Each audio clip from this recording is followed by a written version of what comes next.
Bonsoir. Après l'Algérie, la Chine, le Brésil, les cultures francophones, 2007 sera l'année de l'Arménie en France. Alors pourquoi? Eh bien, essayons de comprendre les motivations de la démarche culturelle française en faisant connaissance avec ce petit État situé dans le Caucase qui n'est ni tout à fait en guerre, ni tout à fait en paix.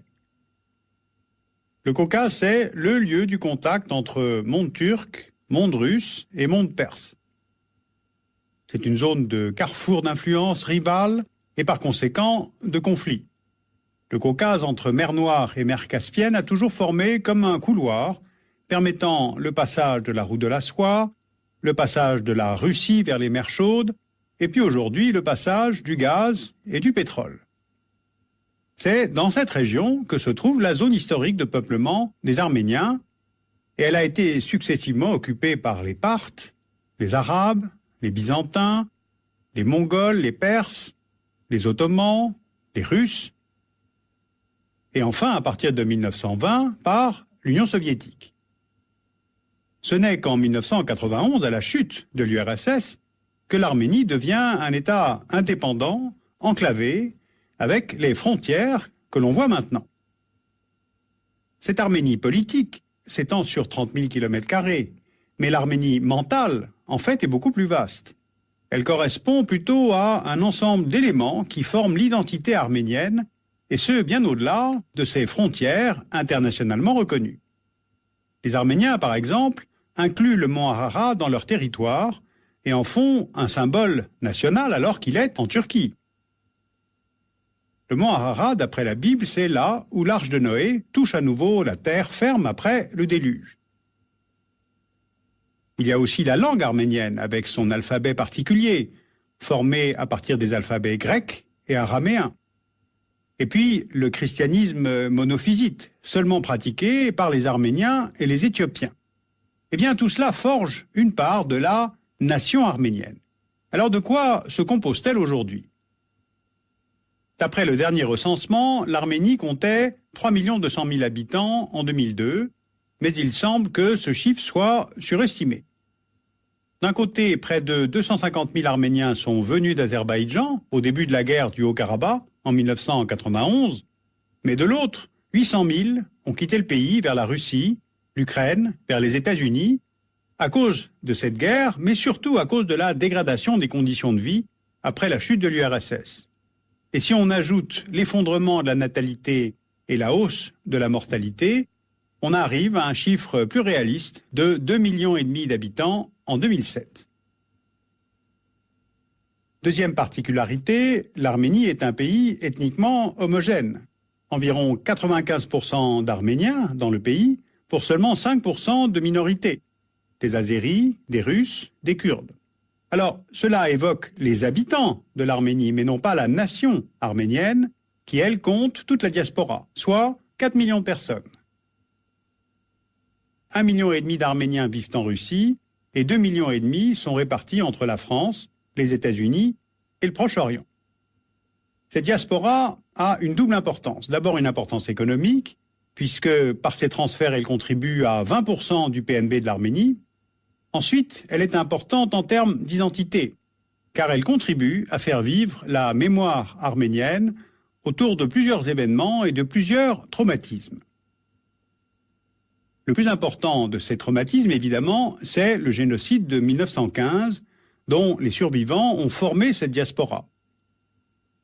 Je vous rappelle qu'à la fin de l'Empire ottoman, pendant la Première Guerre mondiale, le mouvement Jeunes Turcs a organisé le massacre et la déportation de près d'1,5 million d'Arméniens accusés d'avoir fait alliance avec l'ennemi russe.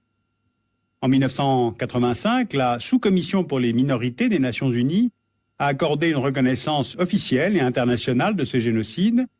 Le Parlement français a fait de même en 2001, mais de son côté, l'État turc nie ce génocide, les relations entre la Turquie et l'Arménie sont gelées et la frontière commune est fermée. Autre traumatisme qui contribue à l'identité arménienne, le tremblement de terre de 1988. Il a tué près de 30 000 personnes et détruit le cœur industriel du pays dans les régions de Lori et de Chirac. Et cet événement a précédé de seulement 3 ans la fin du RSS, qui a également constitué un choc.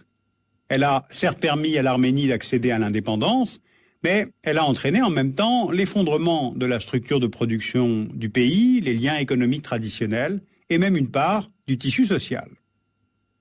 Depuis le début des années 2000, le pays a renoué avec une croissance économique forte, grâce notamment aux bâtiments et à la construction d'un gazoduc qui part d'Iran vers l'Arménie.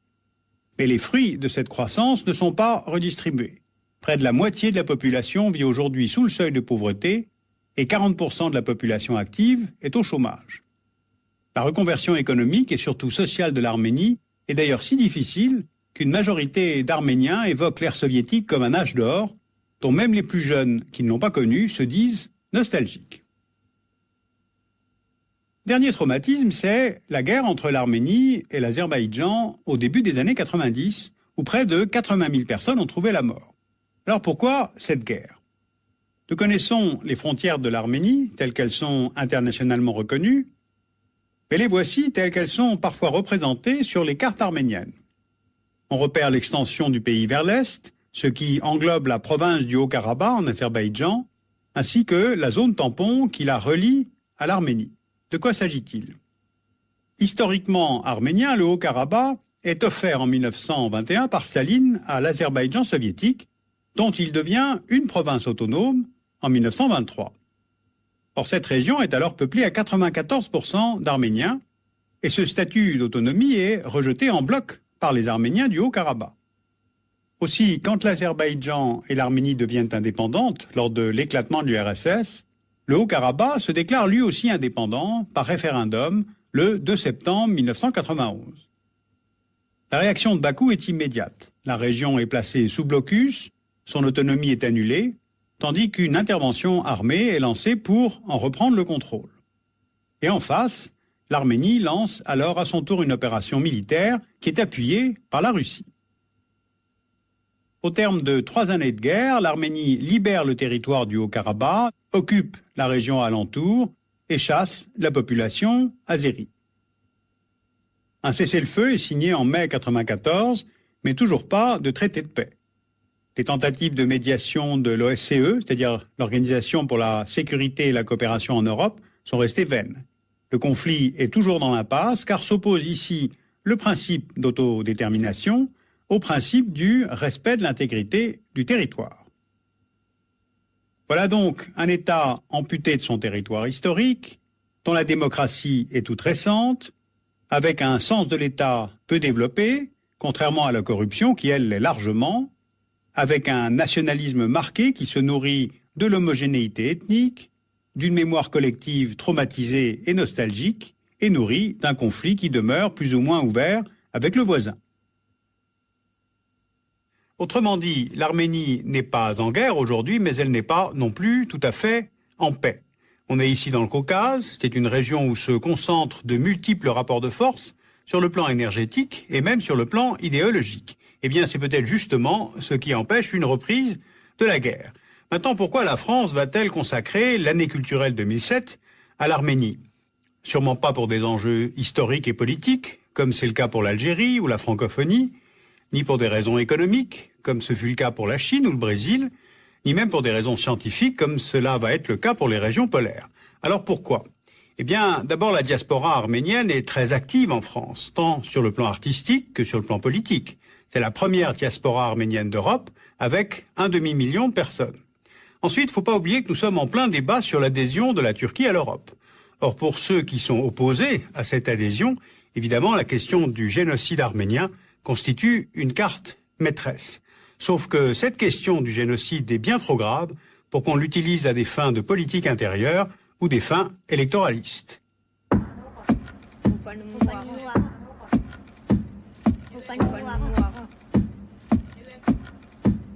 Vous pouvez approfondir cette question arménienne en lisant l'Atlas historique de l'Arménie, qui a été édité dans la collection Atlas Autrement, et puis aussi une géopolitique du Caucase de Vyacheslav Avioutsky aux éditions Armand Collin. Vous pouvez retrouver ces références sur le site du dessous des cartes sur arte.tv.